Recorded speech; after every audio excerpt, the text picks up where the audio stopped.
Yes, welcome again to another series of our facilitation on ISL142 Islam and Interreligious Dialogue. This is the 7th week. Can you imagine? We have just 1 week after this week.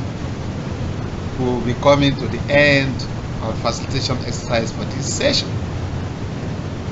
Today, we want to look at the qualities and qualifications of dialogists, those who engage in dialogue activities. We want to look at their qualities. What are they expected? What are the qualities expected of them? So this will be our content for today. My name is Professor Mustafa Adejoro Rahim, your regular anchor. If you are ready, let's go on again. Okay, you are welcome. Let's look at our intended learning outcome. At the end of this lesson, we expect you to be able to define who a dialogist is. Then also you should be able to identify the qualities and qualifications of a dialogist. Then also to explain what the mission of a dialogist is all about, and finally to describe the current method of carrying out interreligious dialogue.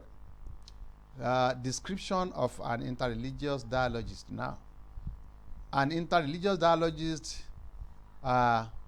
is an informed participant with a difference in dialogue.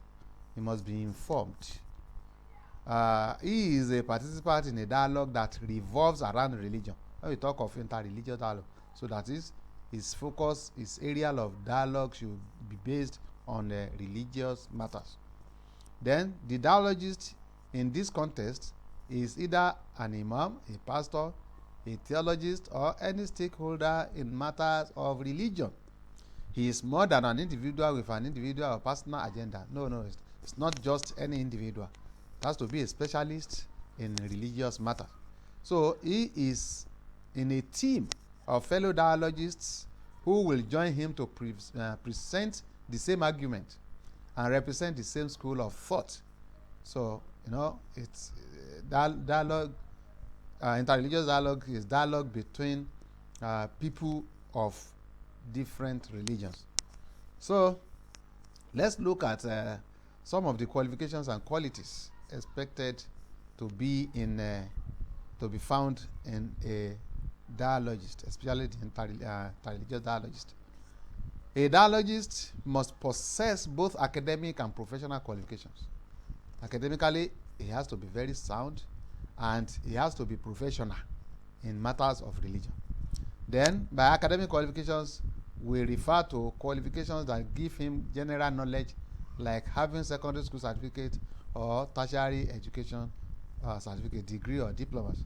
So professionally then, there must be an evidence of attainment of Arabic education, which is an equivalent of seminary in the case of a Christian dialogist. So professionally, a Muslim dialogist must have the knowledge of Arabic professionally. Likewise, a Christian dialogist is expected to have attained seminary knowledge or whatever. So he should have a good grasp of Sharia. If you are a Muslim, so you should have a good knowledge of Sharia at the degree or postgraduate level, because interreligious dialogue is theology based. Since it has to be based on theology, so there must be a requisite knowledge about that. So his knowledge of tafsir is very, very important. If you are a Muslim, you want to embark or engage in dialogue, so you must be well versed in tafsir. And what is tafsir? Exegesis of the Quran, that is explanation of the Quran. And also in the science of hadith, he must be well versed too, and he must be very deep in knowledge. So given the fact that interreligious dialogue revolves around exchange of ideas with Christians or with people of other religions, a Muslim dialogist must be abreast of the Bible knowledge. That is, you must be well versed also not only in the Quran but in the books of other religions. the mission of a dialogist now. The mission of a dialogist is both civic and religious. So it is civic. When we talk of civic, that is has to do with environment, the environment we live in, this our life, and social life. So then it has to be religious too. A dialogist is a promoter of peace and peaceful coexistence. The purpose of organizing a dialogue is to ensure that there is peace and peaceful coexistence in the society. So, therefore, a dialogist must be proactive in doing his things, so that he will be able to foresee any crisis and prevent it. So this is what we have just explained. A dialogist should be able to foresee and therefore nip the disturbances in the mud through dialogue. If the dialogists can play their role well, no country will experience breakdown of law and order. Yes, if you have people assigned for dialoguing, so in any form, so they will be able to ensure that there is peace in society, because anything that can bring in breakdown of law and order will be prevented through dialogue. Then let's look at current method in dialogue. Currently, dialogue takes a stereotype method. What we are experiencing now is that dialogue takes a particular form that is stereotype, that is never, it doesn't change. That is what we are experiencing, but in the future it's not supposed to be so. So it has about 4 stages as we have it today. There will be a formal opening. There you will just see the MC will introduce and ask the chairman to deliver his speech. Then this will be followed by a paper presentation. We will now call the people and the group, the leader of the dialoguing groups, to present their papers. Then what will follow will be preparation of a resolution or communique, and that will be the end of the dialogue activity. But there should be another way or development our method, new method has to be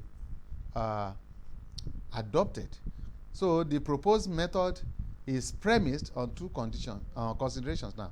1, the status of the dialogist, and secondly, professionalization of interreligious dialogue. So first, till date, that is up to now, it will be noted that interreligious dialogue is an all-comers affair. You see, just every Dick and Harry engages in interreligious dialogue. You just see anybody, you can see anybody say he's doing dialogue and in religious something. So it has been a free for all business. That has been the system in the past. Any Muslim or free thinker, irrespective of educational background, can participate in interreligious dialogue. But on the other hand, interreligious dialogue must be given a human face. It must be professionalized in a manner that makes it reserved for the competent, specially selected few with requisite qualifications and qualities. What he's saying, what is being proposed here is that there must be special training for those that will engage in interreligious dialogue, not for everybody as we have it these days. That is, there must be an institution where interreligious dialogists are trained and they are certificated. They must be trained, properly trained in that profession, and be awarded certificate for doing so that it will be meaningful. It will achieve the aims and objectives. So interreligious dialogue must target an objective. There must be an objective for it. So this is a summary of what we have done. That is, we have looked into the personality of a dialogist, who a dialogist should be, what are his qualifications and qualities, that he must be upright, he must be well versed in the knowledge of Quran and Hadith, and he must be educated in the Western education. Then we have also explained what the mission of a dialogist is all about, and we also describe the current method of carrying out dialogue. So this is the summary of what we have done today, and I believe you will go to your studies material and read more. Thank you for listening.